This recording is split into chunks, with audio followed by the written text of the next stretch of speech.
అమ్మ టమాటా నిల్వ పచ్చడి చేద్దామని చెప్పేసి 3 కిలోల టమాటాలు కడిగి బాగా తుడిచి ఫ్యాన్ కింద ఆరబెట్టాను. ఆరిపోయినాయి. ఇట్లా చీలికల్లాగా చేసేసుకోవాలి. మనం ఉప్పు పసుపులో వేసి ఉంచుతాం కదా ఒక రాత్రి అంతా.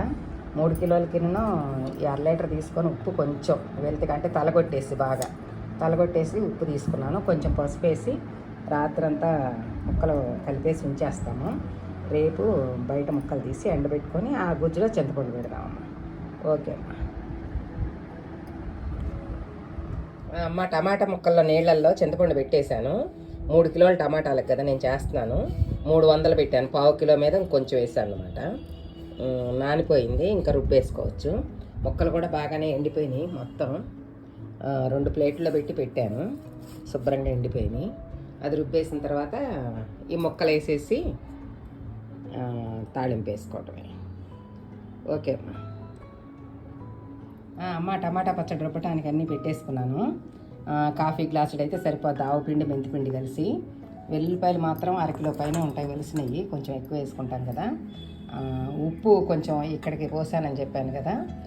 కారం కూడా కొంచెం తలబట్టి అట్లాగే పోసాను. 3 కిలోలకి కారం తీసుకున్నాను. వెల్లుల్లిపాయలు కూడా ఉంటాయి కదా. మామూలుగా అయితే 300 ఉప్పు 300 కారం సరిపోద్ది.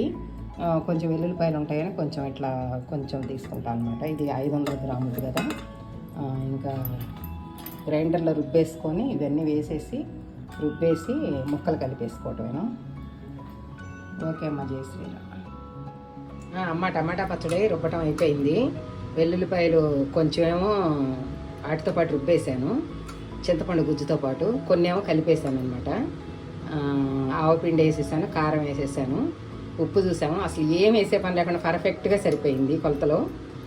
ఇంకా తాళింపు పెట్టేసుకొని ఏముంది ఎండుమిరపకాయలు, పప్పులు, ఆవాలు, వెల్లుల్లిపాయ కొంచెం మిక్సీ వేసి, కరివేపాకు కొంచెం ఎక్కువ. నూనె అయితే కనుక 3/4 కేజీ అయితే సరిపోద్దమ్మా 3 కిలోలకి. నేను ఈ వెల్లుల్లిపాయలును ఈ కరివేపాకు ఇట్లాంటివన్నీ కొంచెం ఎక్కువ వేస్తాను కదా అని చెప్పేసి కేజీ పెట్టేశాను. ఓకే అమ్మ. తాళింపు వేసిన తర్వాత బాగా ఆరనిచ్చి జాడీలో పెట్టాక కూడా 1 వారం బయటే ఉంచాలమ్మ. ఎందుకంటే వెల్లుల్లిపాయలు కలుపుతున్నాను కదా, అవన్నీ ఊరతాయి బాగా. ఆ తర్వాత మనం ఫ్రిడ్జ్లో పెట్టుకోవచ్చు, సీసాల్లో పెట్టి. ఓకే అమ్మ. జయ శ్రీరామ్. కలిపి కూడా కలిపేసాను టమాటా పచ్చడి.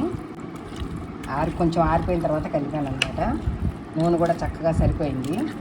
ఎక్కువైనట్టు కూడా ఏం అనిపించట్లేదు. ఇంకా బాగా కలిపేస్తాను. ఇంకా జాడీలో పెట్టేసేసి 1 వారం బయటే ఉంచుతాను. ఉంచిన తర్వాత వెల్లుల్లిపాయ కూడా కొంచెం ఊరిన తర్వాత సీసాల్లో తీసేసి ఫ్రిడ్జ్లో పెట్టుకున్నాను. ఓకే.